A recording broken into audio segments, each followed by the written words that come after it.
अस्सलाम वालेकुम, this is Ammad Zia from Asia vision TV. अभी हम मौजूद हैं। सर, क्या नाम है आपका? जी हाँ, मेरा नाम औरंगजेब गौरी है और मैं ऐसाबाद कोऑपरेटिव आसूम सोसाइटी के मेम्बरान की मुतासिर लेने की मीटिंग का मेम्बर हूँ।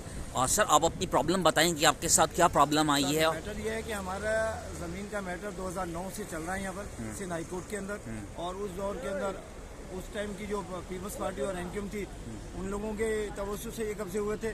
और फिर इसके बाद अदालत ने ज़मीन को अपनी कस्टडी में ले लिया, सील अटैच कर दिया, और नाजिर को और डीआईजी ईस्ट को कहा गया कि ज़मीन को सिक्योर किया जाए।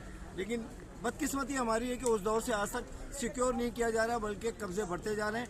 हमारी 485 एकड़ ज़मीन थी, उसमें से अभी भी तकरीबन 210 या 220 के एकड़ के ऊपर कब्जा है। बाकी ज़मीन हमारी कस्टडी में, हमारे रहायशी रह रहे हैं वहाँ पर।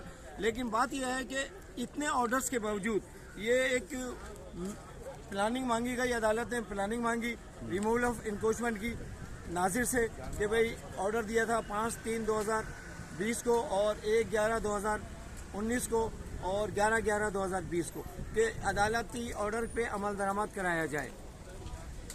तो अदालती ऑर्डर पे अमल दरामद हुआ है या नहीं हुआ? अमल दरामद हो नहीं रहा है बिल्कुल, और इंक्रोचमेंट बढ़ती जा रही है। अभी ये फ्रेश 4 एकड़ पे कब्जा हुआ है, ये फ्रेश 4 एकड़ पे कब्जा हुआ है, और नाज़िर ने इस पे मुतादिद खतूत लिखे पुलिस को भी और डिप्टी कमिश्नर को, लेकिन कोई यहाँ पर हाजिर भी नहीं लगाना चाहता। हमारा कहना यह है कि अदालती ऑर्डरों पे अमल दरामद क्यों नहीं हो रहा? सर, कितनी वैल्यू की जगह होगी वो, कितनी अमाउंट की जगह होगी, क्या मालियत क्या होगी उस जगह की? देखें, 485 एकड़ का मतलब है खरबों रुपए। क्योंकि इस वक्त अगर मैं एटलीस्ट कम से कम मरेसे की बात करूं तो 10 करोड़ रुपए का 1 एकड़ आता है। जी तो सर। 485 एकड़ का मतलब 5 खरब से ज्यादा की बात हो गई। इसमें सर, कमर्शियल ये कितने साल 2000 से ये केस चल रहा है? 2009 से केस चल रहा है, और इसमें 2009 से आप लोगों को इंसाफ नहीं मिला, इसका मतलब है? वहाँ इंसाफ नहीं मिल रहा। फैक्ट है कि हम धक्के खा रहे हैं। सर, आपके कितने पैसे इसके अंदर फंसे हुए हैं? देखिए, आपके पर्सनली? मेरे पर्सनल 2008 में मैंने 2 प्लाट लिए थे 200 गज के, उसमें मेरे तकरीबन 28 लाख रुपए फंसे हुए।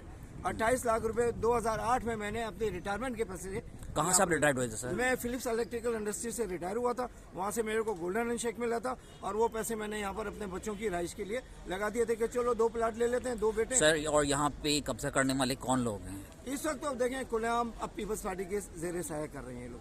बिल्कुल उस दौर में एमकेएम भी शामिल थी, और इस दौर में पीपल्स पार्टी के जेर साया कर रहे हैं। यहाँ के कौन लोग हैं, कोई नाम वगैरह कोई है? अल्लाह बख्श गोट के नाम पे कर रहे हैं, गुलशन बरोई के नाम पे कर रहे हैं, हेवन सिटी